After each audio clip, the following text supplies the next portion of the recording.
Oke, jadi balik lagi tadi yang payroll ya. Untuk yang payroll programmingnya seperti apa, ini yang akan kita bahas sekarang, mungkin dalam 15 menit ke depan. Jadi poinnya sebenarnya kalau yang blog tampilan kayak gini mungkin ada khusus ya. Jadi masalah di developernya. Gua akan coba lebih spesifik di programming untuk proses payrollnya. Jadi kalau tadi di sini new yang kita panggil adalah ini new di sini, ini kita run proses. Nah, ini sebenarnya kuncinya di sini. Ya. Di ini proses. Nah, kita lihat. Ini pengecekan nih biasa yang atas ini pengecekan periode nih. Kalau ini dia ngambil parameternya, payroll type, company dan seterusnya ini. Kemudian ada pengecekan periode. Jadi periode yang kita pakai di sini teks bentuknya tahun minus bulan ya. Jadi makanya di sini dicek di split dulu dengan minus untuk dapetin polanya sama enggak ya. Kalau periodnya masalah ya dia akan dibalikin. Ini ada checking period, kemudian ada konfirmasi mau proses enggak. Kalau oke, nah ini biasanya memang gini kalau gue bikin konfirmasi ini ya. Jadi kalau if not C, jadi kalau jawabannya enggak, dia return false. Ya, cukup di return false sehingga dia nggak turun ke bawah sini. Dan kalau jawabannya yes, dia akan masuk ke sini. Jadi program yang dipanggil adalah payproc. Ya.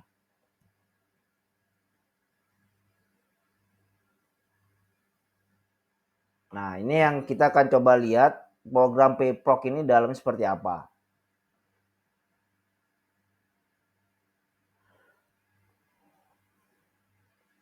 Jadi ada ada P, kemudian pasti ada function payproc. Nah ini. Jadi program utamanya itu ada di payproc ini ya. Jadi dari baris 1 ini sampai dengan baris ke ini, baris 82. Jadi ada 82 baris ya. Nah, kita lihat di sini ya. Jadi setiap data processing ini pasti akan terbentuk nomor dokumen.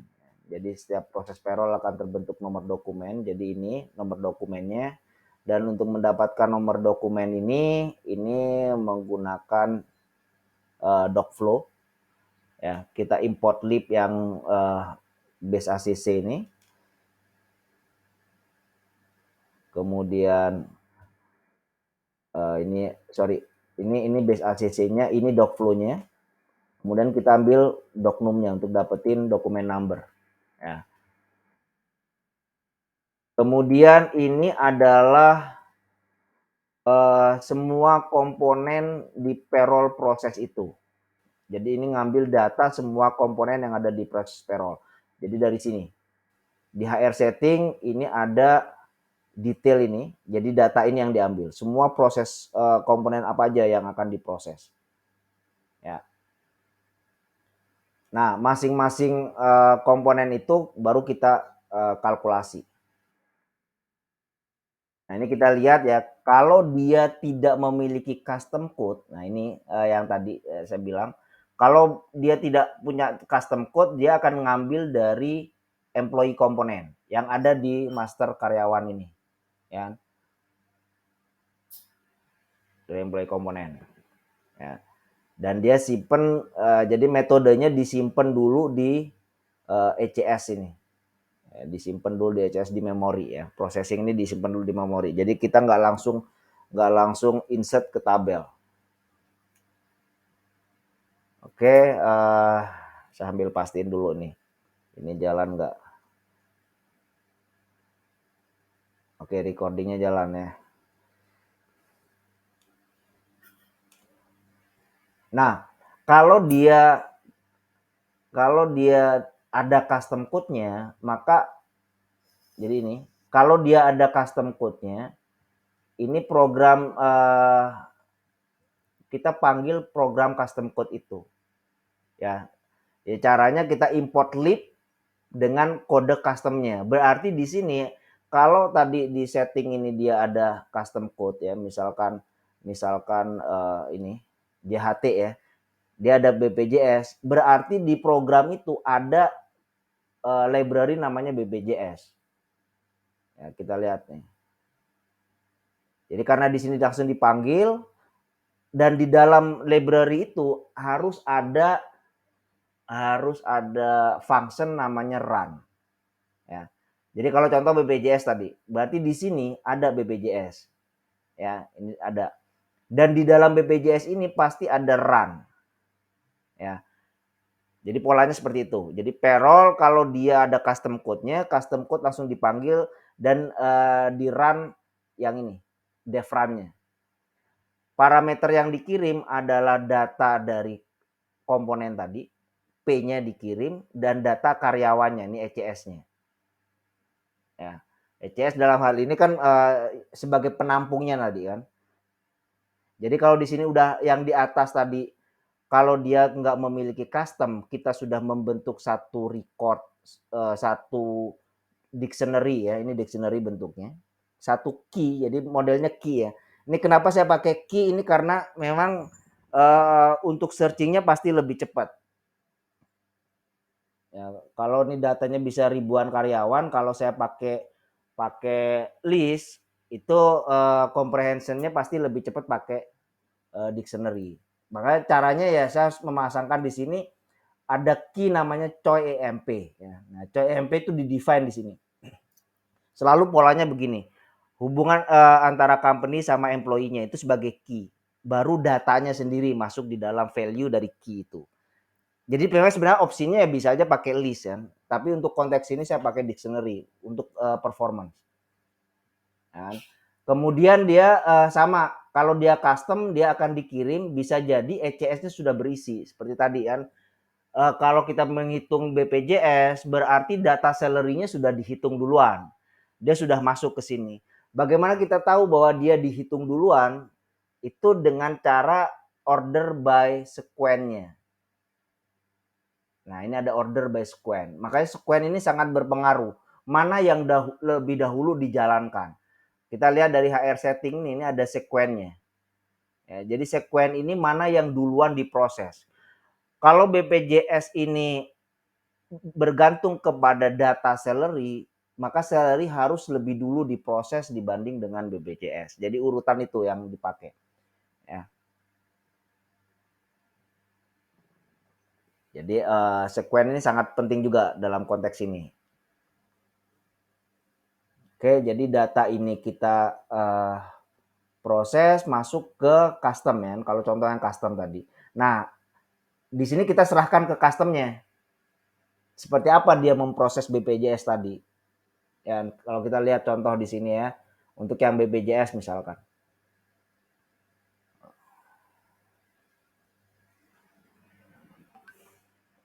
Jadi BPJS ini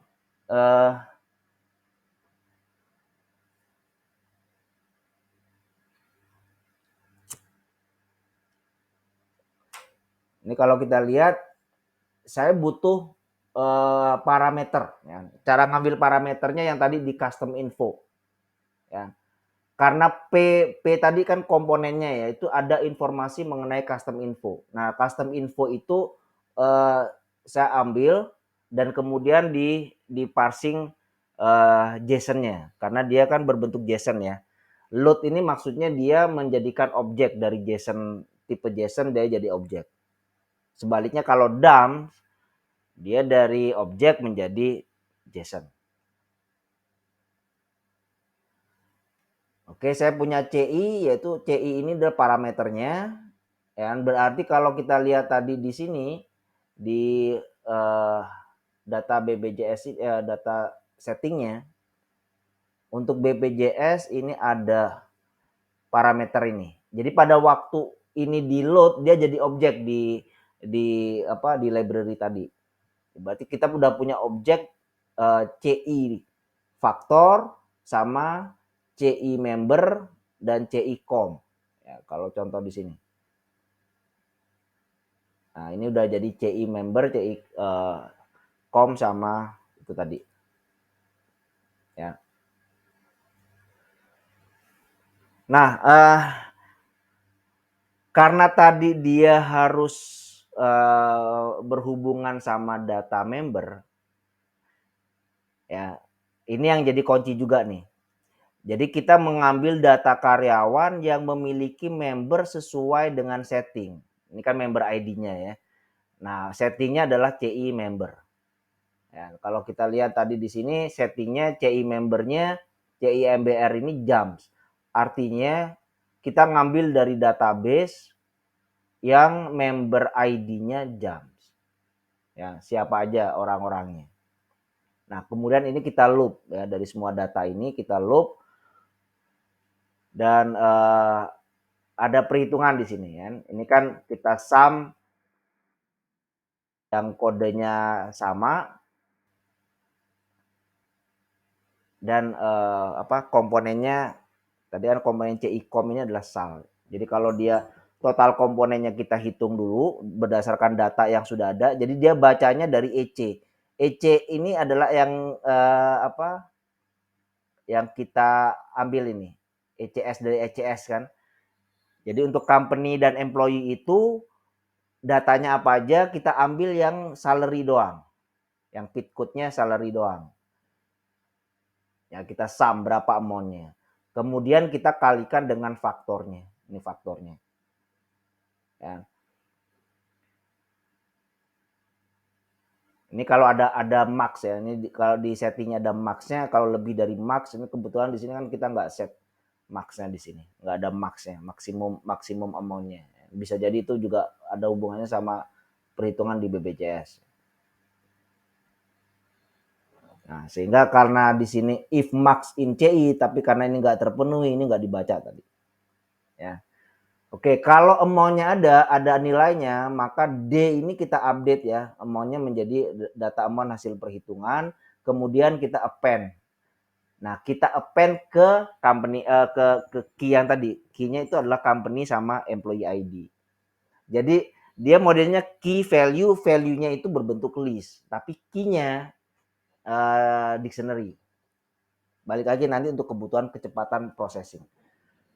Nah, ini kita dapat perhitungannya. Ini dari sini kan dia balik lagi, walaupun di sini nggak ada return ya. Jadi kalau di Python gini, kalau def-nya nggak ada return ya udah sama aja dia. Dia seperti return nothing gitu, return none.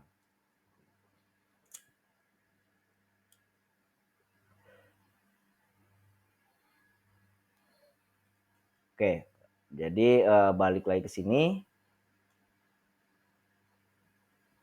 Nah, ini diproses untuk semua item tadi. Jadi dari baris ke 25 ini sampai dengan baris ke sampai L sini ya. Nah, ini. Sampai baris 46. Ya, dia selesai processing, semua komponen udah masuk ke memori, tersimpan di dalam ECS. Ya. Termasuk perhitungan pajaknya. Jadi perhitungan pajaknya ini sama, dia pakai mekanisme custom code. Jadi sama di sini. Ada pajak ya. Teks.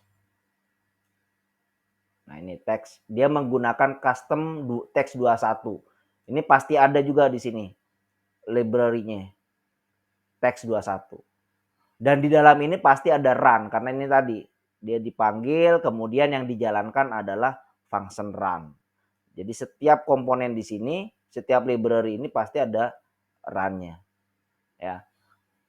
Dan ini ada logic tersendiri. Nanti kalau kita mau bahas khusus masalah PPh 21, cara perhitungannya gimana di programnya, itu mungkin next session aja. Karena itu cukup panjang ya proses perhitungan pajak. Tapi secara programming sebenarnya sama aja.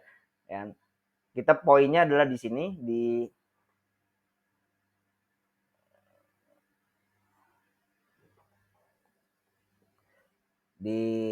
pemanggilnya adalah di P ini. Ya. Nah, setelah semuanya masuk ke dalam memori, jadi di memori itu berisi data ini, ECS ini berbentuk dictionary, key-nya adalah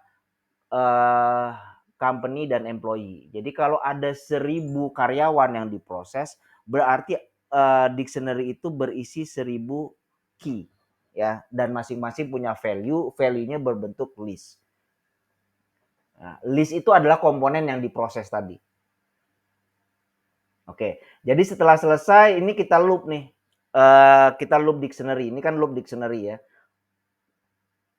Pakai items ini. Ini dictionary berarti dia akan menghasilkan key dan value.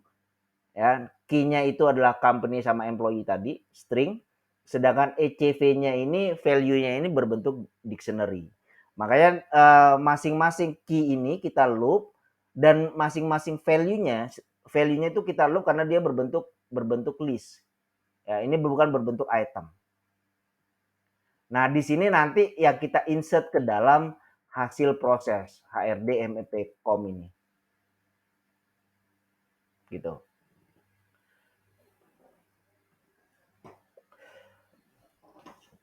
Oke, jadi itu poin pertama ya, masalah processingnya.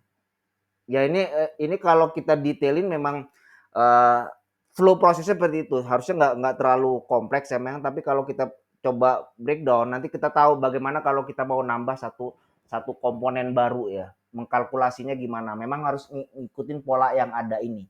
Ya poinnya itu tadi bahwa masuk ke dalam memori tadi, ke dalam ECS ini yang kita bisa pelajari lebih lanjut nih. Ya. Tapi aku rasa ini pengantarnya udah bisa memberikan ide untuk penambahan berikutnya aja, untuk custom berikutnya. Itu untuk processing payroll-nya. Jadi di sini akan sesuai dengan yang ada dalam setting itu. Oke. Nah, selanjutnya jadi processing itu seperti itu. Kemudian poin yang kedua itu adalah waktu kita posting ya ke akuntansinya. Ini kita lihat di sini ada post payable-nya, sorry. Masuk ke pembayaran. Nah, ini program yang dipanggil pay.posting. Ya. Saya akan coba kasih gambaran dulu sekilas ya. Mungkin memang ada season lain ya untuk yang lebih detailnya. Karena mengingat waktu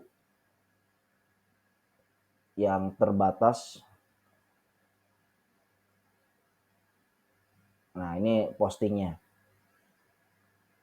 Jadi kita lihat nih postingnya dari hanya beberapa baris nih, mungkin sekitar 10 sampai 15 baris. Karena dia memang manggil ini program post ini. Ya.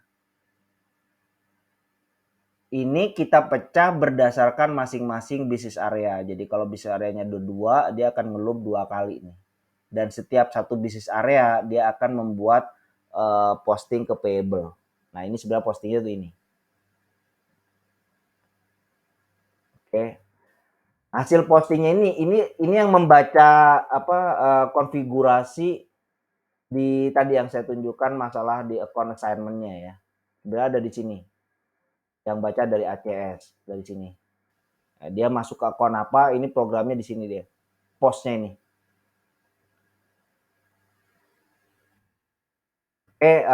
Dan ini memanfaatkan setelah kita dapetin data account assignment-nya dengan value-nya, kita akan ngirim ke CreateGL. Ini default di Cloudios, jadi semua posting transaksi jurnal harus melewati pintu ini. Ya, kita nggak langsung insert ke data jurnal, ke tabel jurnal di masing-masing program, tapi dia harus punya role tertentu untuk bisa menjalankan ini. Ya. Basicnya ini yang mencegah agar semua data posting itu punya pola yang serupa. Ya. Jadi yang kita kirim malah cuma data line item dan dokumennya. Karena jurnal itu selalu ada header dokumen, ada detail jurnalnya. Jadi poinnya sebenarnya kalau kita lihat jurnal di sini, ini kalau kita open di sini kan ada dokumennya. Ada dokumennya, di sini ada detailnya. Ini yang kita prepare di program ini. Ya, kita prepare line itemnya ada berapa banyak, kemudian header dokumennya baru kita posting. Ya, Oke, saya rasa ini baru season 1 ya. Mungkin next week kali ya kita coba teruskan lagi yang tentang bisnisnya. Jadi ini agak kebalik ya, harusnya bisnisnya dulu. Tapi gua rasa untuk sementara cukup. Ada yang mau didiskusikan atau pada pusing?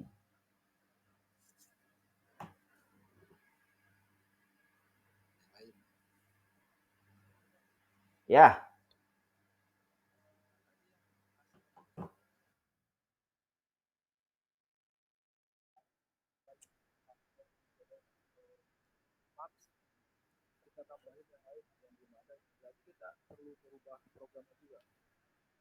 Oh ya, ada penambahan di situ kan hanya programmer yang tahu. Nambah ini tujuannya kemana kan gitu. Udah nggak? Jadi tetap dia harus kita sesuaikan. Jadi gini, eh memang ini sistem ini harus bisa apa? Dia bisa levelnya ke programming juga gitu loh. Halo? Ya. Oke, kalau nggak ada pertanyaan lagi, saya cukupkan dulu. Ya ini saya coba lebih ini aja ya. Mungkin persiapannya juga saya tolong dibantu untuk rekamannya gimana nanti ya. Jadi biar cukup rutin setiap minggu formatnya akan semakin lebih baik lah.